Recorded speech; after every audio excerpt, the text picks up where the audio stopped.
पता चलता है कि कहीं पे एक नया किन्नर या तो पैदा हुआ है या 5-7 साल का जब वो हो जाता है तब आपको पता चलता है, तो उसको आप अपने टोली या अखाड़ा कह लें या अपना ग्रुप जो कह लें उसमें आप कैसे शामिल करते हैं?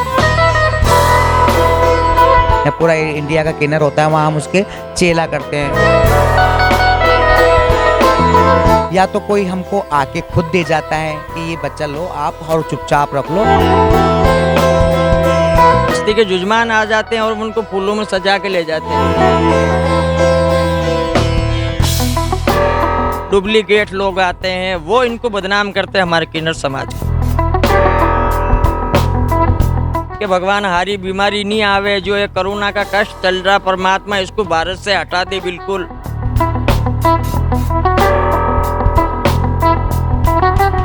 जहां पिछले 8 दिनों से किन्नर महासम्मेलन आयोजन हो रहा है, यहाँ पे आप देख सकते हैं ये है मंडप, जहां पर पूरे देश से, पूरे भारत से आए हुए किन्नर समाज के कुछ लोग हैं और इन्हीं से आज हम कुछ विशेष बातचीत करेंगे, कुछ विशेष चर्चा करेंगे जिसके बारे में आप सब जानने के लिए आतुर रहते हैं। तो चलिए सबसे पहले हम बात करेंगे, यहाँ अजमेर से आए हुए हैं सलोनी। नमस्कार सलोनी। नमस्कार जी, नमस्कार। आपका स्वागत है। हाँ जी। तो आप हमें इस प्रोग्राम के बारे में बताइए कि कितने दिनों से ये प्रोग्राम चल रहा है, क्या क्या आयोजन है, और आज 26 तारीख आज आपके प्रोग्राम का समापन है, तो आप इसका समापन कैसे करेंगे?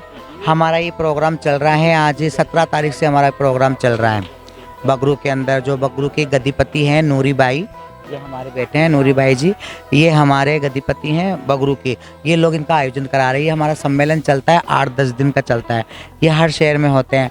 जो गुरु होते हैं हमारे बड़े बुजुर्ग होते हैं, जो बड़े होते हैं, उनका हम मौसर कर लो या उनका भंडारा कर लो, तो ये लोगों को हमको करना बहुत ज़रूरी होता है। हमारे समाज की एक प्रथा है ये कि सम्मेलन करना ज़रूरी होता है, जिसको हम सम्मेलन नाम लेते हैं। सम्मेलन इसलिए नाम लेते हैं कि पूरे इंडिया से किन्नर आते हैं यहाँ पे, और पूरे किन्नर आके अपनी अपनी गद्दियों से आते हैं, बैठते हैं, रिश्तेदारियाँ करते हैं, आपस में एक दूसरे किन्नर बहन बनते हैं, माँ बेटी बनते हैं। हमारा एक परिवार जैसा है ये किन्नर समाज। यानी कि आप यहाँ आके रिश्ते बनाते हैं, रिश्ते बनाते हैं, जिसमें पूरा हिंदुस्तान का किन्नर देखता है कि ये इसकी बहन है, ये इसकी माँ है। ये लोग, हम लोग इसे 8 दिन तक यही क्रियाक्रम करते हैं, अपना बैठ के, अपना पंच में समाज सब बैठ के आपस में एक दूसरे से रिश्तेदारी बनाते हैं।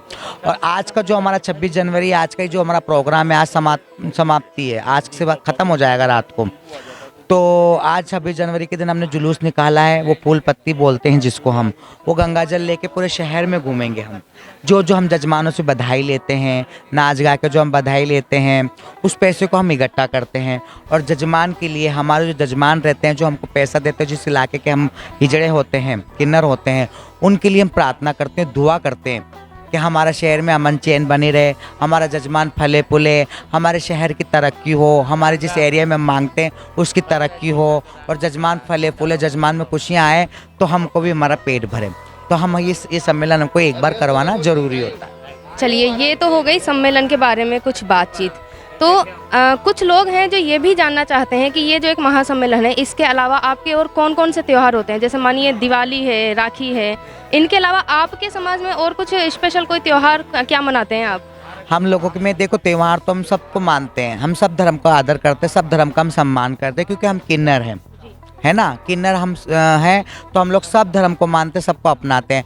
हम दिवाली भी बनाते हैं, हम होली भी बनाते हैं, हम सारे त्यौहार बनाते हैं। त्यौहार बनाने में क्या है, त्यौहार बच्चे वाला बनाता है, जिसकी फैमिली होती है, बच्चों के त्यौहार होते हैं।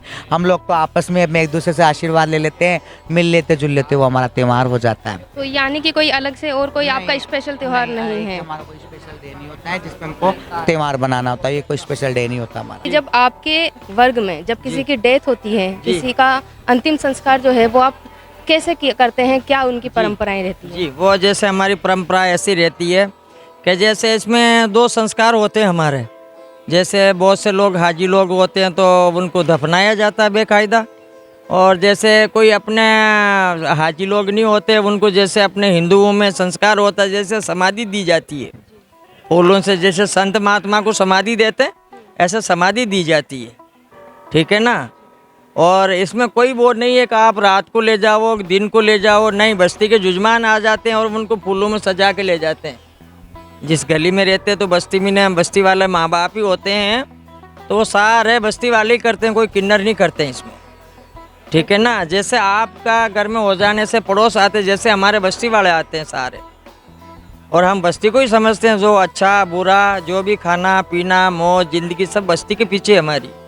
अच्छा, इस बारे में जो है लोगों ने ये सुना हुआ था कि जो अंतिम संस्कार है वो काफी गुप्त तरीके से किया जाता है, किसी को बताया नहीं नहीं, जाता ये सुनने वाला मतलब गलत बता दिया उन बताने वाले ने।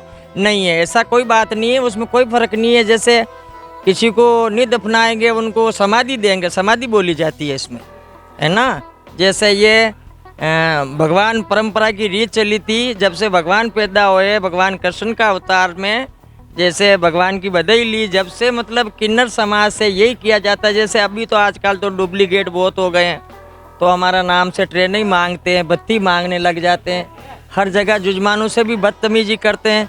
और जो अखाड़ा वाले होते हैं किन्नर समाज, वो कभी बदतमीज नहीं बोलेंगे, कभी ऐसी बातें नहीं करेंगे। शाम को आपको बाज़ार में फालतू नज़र नहीं आएंगे, खाली वो सुबह 8 बजे 9 बजे जुजमानों में जाएंगे, जाए बच्चे की बधाई लाएंगे और खुश रहेंगे और दुआ देंगे कि हमारी यही दुआ है कि परमात्मा किसी की औलाद नहीं है तो उसको औलाद दे दे, जिसकी शादी नहीं हो रही शादी दे, कोई नौकरी का प्रॉब्लम है परमात्मा उसको हाँ नौकरी जी दे। बिल्कुल, क्योंकि आपको शुभकामनाओं के जी, लिए जाना जी। जाता है और आप अच्छे ही कार्यों में जाते हैं, जी, किसी के अच्छे दुख ही में कार्य आप शामिल जाते हैं। नहीं होते। हाँ जी हाँ, ऐसा नहीं कि हम कोई गलत चीज़ से इस्तेमाल, नहीं, कभी नहीं। जो सब अपना घर पे भगवान की प्रार्थना करते हैं, कोई नमाज पढ़ते हैं, पर मतलब किन्नर समाज से जो ये बाहर के लोग आते हैं, डुप्लीकेट लोग आते हैं, वो इनको बदनाम करते हैं हमारे किन्नर समाज को। कुछ आपके रीति रिवाज रहते हैं, परंपराएं, वो क्या क्या रहती है? हमारी परंपराएं रहती है ना, हमारे शिक्षे रहते हैं। आज मैं गद्दी पे हूँ, अजमेर वाली सलोनी बाई मुझे बोलते हैं, मैं अजमेर की गद्दी पे हूँ। अब मेरे बाद मेरे शिक्षे रहेंगे, मेरे शिक्षे के बाद वो रहेंगे, तो हम लोग चेला करते हैं उसको। ये बड़ी सभा में चेला करते हैं, या पूरा इंडिया का किन्नर होता है वहाँ हम उसके चेला करते हैं, उसको चेला करके अपने नाम में देते हैं। तो वो मेरा चेला रहेगा और मेरी गद्दी का उत्तराधिकारी वही रहेगा। कोई तीसरा नहीं किन्नर खड़ा हो नहीं जाए कभी कि ये उसके वहाँ अजमेर में बैठेंगे या हम वहाँ बैठेंगे, ऐसा नहीं। अच्छा चेला ही अच्छा कर अच्छा, यानी कि आपके बाद में जैसे आपकी गद्दी पे अजमेर में वो मैं चेला- उत्तराधिकारी बैठेगा बाद जो में, मैं चेला तो आप जब उत्तराधिकारी घोषित करते हैं तो एक बार में एक ही उत्तराधिकारी घोषित करते हैं या लगातार 2-3 की, उसके बाद ये या उसके बाद ये? मैं अभी अजमेर की गद्दी पे हूँ, तो मेरे 5-7 चेले हैं, है ना। तो अभी मैं खुद यंग हूँ, अभी मैं गद्दी संभाल रही हूँ, तो मैं गद्दी संभालूंगी। अब मैं उन चेलों में देखूंगी, किसी को 10 साल हो जाएंगे, किसी को 15 साल हो जाएंगे, तो मैं उन चेलों में देखूंगी कौन है जो मेरी गद्दी को संभाल सकता है, किन्नर समाज में नाम करे, किन्नर समाज की बेइज्जती ना हो, किन्नर समाज हिंदुस्तान में जैसे परंपरा से चलता आ रहा था वैसे रहे। किन्नर ऐसा कोई काम ना करे जिससे किन्नर समाज को और हिंदुस्तान में चर्चा हो कि ये किन्नर ऐसा काम कर रहा है। तो हम उसके चलन देखते हैं, उसका रंग ढंग देखते हैं, उसको हमको विश्वास हो जाता है कि हाँ ये इस गद्दी को संभालने लायक है, उसको उत्तराधिकारी हम खड़ा करते हैं। अच्छा, कई लोग जो हैं, हम ट्रेन में जैसे सफर करते हैं तो जी। वो जी, वो अखाड़े बधाई वाले नहीं लेने या होते। पैसा लेने कुछ आते हैं और जी, वो जबरदस्ती वो हमारे लेके नहीं- भी जाते हैं। नहीं है सर, हमारे नहीं है मैडम। वो जो जैसे भेष बना के मांगने वाले, जब मैंने बताया आपको कि बत्ती मांगने वाले सिटी में, जो है ट्रेना मांगने वाले, ये किन्नर कभी नहीं जाएंगे। हम तो भगवान से ये प्रार्थना करते हैं कि आपकी हवेली में खुशी आवे और हम आके शुभ कामना करके बधाई लेके जावे। इसलिए मतलब हमारे में ऐसा नहीं चलता मैडम। हम जैसे बहन बेटी बहू बुआरू जैसे रहते हैं, सेठों की गोदों में खेलते हैं, सेठानों की गोद में बैठने वाले इंसान हैं हम भगवान मंगलामुखी हैं, तो हम उसी के लायक हैं कि दुआ दे सकते हैं आपको, इसके अलावा और कुछ नहीं होता है, ठीक है ना। और परमात्मा हमारी यही दुआ हाथ जोड़ के विनती है कि पूरी भारत सुखी रहे, आबाद रहे, उनके बच्चा नहीं बच्चा दे, इसके नौकरी नहीं नौकरी होवे, और हर चीज़ से कामयाब करे बस्ती वालों को। आज आपके रथ यात्रा का जो प्रोग्राम है उसमें आप क्या क्या प्रोग्राम रखने वाले हैं? उसमें खाली भगवान के मंदिर जाएंगे और रथ यात्रा निकलेगी, उसमें भगवान के मंदिर जाएंगे और भगवान का वहाँ से मंदिर से थोड़ा जल डाल के वो यात्रा निकलती हुई जो ये मंडप है, ये वाटिका है, इसमें आएंगे। वो बस्ती के लिए करते हैं, हम जुजमानों के लिए करते हैं। नहीं है जैसे किसी को नहीं दफनाएंगे उनको समाधि देंगे, समाधि बोली जाती है इसमें, है ना। उसके लिए किसी की हर चीज़ के लिए, हर मुराद के लिए मतलब ये जुलूस निकलता है, वो गंगा यात्रा डाल के निकलता है, तो भगवान सब चीज़ की संतोष देता है और परमात्मा सबों का दिल में मोहब्बत दिल पैदा करता है। चलिए ठीक है। जैसे कि हम लोगों में अलग अलग देवताएं होते हैं, नवरात्रि में जैसे हमारे कुल देवियाँ होती है, तो वैसे आपके कोई कुल देवता या आपके कोई अलग से भगवान जिन्हें आप मानते हैं? जी जी, ऐसी कोई बात नहीं है। हम भगवान परमात्मा को भी मानते हैं, मालिक को भी मानते हैं। और जैसे गुजरात में राजकोट बेसरा जी, हमारे वहाँ मातेश्वरी का मंदिर है, एक बोचर माँ का। और हमारा तो भाग सब संस्कार ही आपसे चलते हैं, तो हम मजहबी यही है हमारे लिए, और कौन सा है हमारे लिए। सब आप कुछ हैं, बस्ती वाले हमारे वही मजहब है, ठीक है ना। और दूसरी कोई बात नहीं है। और बाकी कोई ये अल्ट सल्ट बताते हैं, किन्नर का नाम से कोई बदनाम करते हैं, वो सब गलत है मैडम। चलिए एक और सवाल ये रहेगा कि जैसे आपको जो है अभी तो समाज का तीसरा हिस्सा बोल दिया गया है। सुप्रीम कोर्ट ने भी 15 अप्रैल 2014 को ये मतलब एक फैसला दिया था कि जो सरकार है इस चीज़ को लागू करे कि आपको तीसरा वर्ग समझा जाए और आपको भी उसी तरह के अधिकार दिए जाएं जैसे बाकी दूसरे वर्ग को मिलते हैं। तो लेकिन फिर भी आज भी हम में से कई लोग हैं जो ये बोलते हैं कि किन्नर का नाम लेके या किन्नर को देख के हमें डर लगता है। तो ऐसा क्यों है आज भी? सरकार ने हमें को तीसरा दर्जा दिया है, हम सरकार के बहुत रिस्पेक्ट करते हैं, उनका सम्मान करते हैं। हमको तीसरा दर्जा दिया है, हम तो वैसे ही तीसरा दर्जा जो खुदा के घर से बनाए हुए आए हैं, मालिक के ईश्वर के घर से बना के आए हैं, भगवान के घर से बना के आए हैं। और आज तीसरा वर्ग हमको दे के एक अलग श्रेणी में डाल के क्या साबित करा है कि हम अलग हैं। ये इसलिए साबित किया है ना कि जो बाकी के लोग हैं वो भेदभाव ना करें आपसे। बाकी के लोग भेदभाव ना करें, बाकी के लोग जजमान हमारा इंडिया का इतना अच्छा है, इतना अच्छा है कि सब लोग रेस्पेक्ट करते हैं और शुरू से करते आए हैं। जब तो आज हमारा एक समाज इकट्ठा होकर बैठा है, हम तो एक समाज इकट्ठा लेकर चलते हैं। पूरा किन्नर समाज, एक इंडिया का किन्नर समाज एकजुट होकर चलते हैं हम लोग कि हमारे में अच्छे अच्छे किन्नर बैठते हैं और अच्छी अच्छी बातें करते हैं। तो हमारे को तो तीसरा वर्ग दिया सरकार की, मैं एक्सपेक्ट करती हूँ उन्होंने किया है वो अच्छा किया है। लेकिन हमारा समाज तो खुद एक समाज है, किन्नर समाज है पूरे इंडिया के अंदर, जिसका नाम होता है कि किन्नर है। और रेस्पेक्ट की बात है तो रेस्पेक्ट तो सब करते हैं, हमारा सब आशीर्वाद भी लेते हैं, दुआ भी लेते हैं, हमारे को अच्छा से घर जाते हैं उनको तो बधाई भी देते हैं, हमसे अच्छे से बोलते भी हैं। और अब जो नहीं करना वाला है ये एक अलग गिनती से देता है, तो वो अपने दिल की इच्छा होती है कि वो हमको क्या समझता है या क्या ना समझता है, वो उसकी अपनी होती है। यही मेरा सवाल है कि उन लोगों में डर क्यों है आपके लिए? वो अब एक एक को किसी की भावना को कोई चेंज नहीं कर सकता है कि इसको अगर मैं इस चीज़ से डरती हूँ तो मेरे को कोई चेंज नहीं कर सकता है। हाँ, मुझे डर लगता है जानवर से, मुझे डर लगता है कुत्ते बिल्ली से, मुझे डर लगता है। आप कोई बहुत से लोग तो कुत्ते बिल्ली को बगल में लेके सोते हैं, वो उसकी भावना है ना, वो उसकी भावना है। अगर उसको गिन करना है वो उसकी भावना है। लेकिन हम लोग तो सबको प्यार करते हैं और सब लोग हमको प्यार करते हैं। अगर 100 में से एक आधा अगर हमको कुछ गलत नज़र से देखता है तो उसको हमारे को भी कोई फर्क नहीं पड़ता। चलिए ये जो जीवंत चारा कर रहे हैं नीरूबाई जो हैं, तो ये इन्होंने जो इसलिए किया है कि मरने के बाद इनके पीछे से पता नहीं क्या हो, तो ये पहले ही अच्छा सा एक प्रोग्राम करके जा रहे हैं जहाँ से आपने पूरे भारत से किन्नर समाज के लोगों को बुलाया है।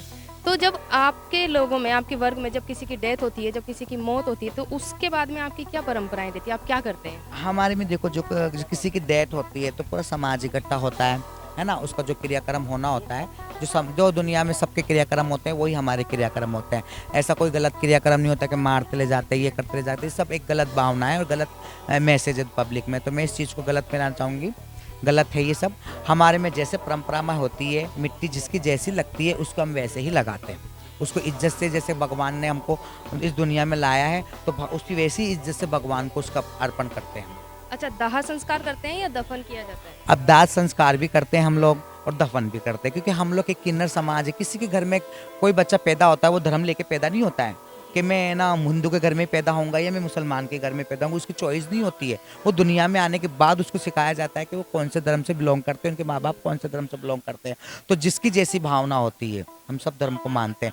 अब कोई हिंदू का बच्चा है, वो अपने धर्म को, उसकी इच्छा है कि मुझे अंतिम संस्कार मेरा हिंदू के तरीके से, तो उसकी रेस्पेक्ट की जाएगी।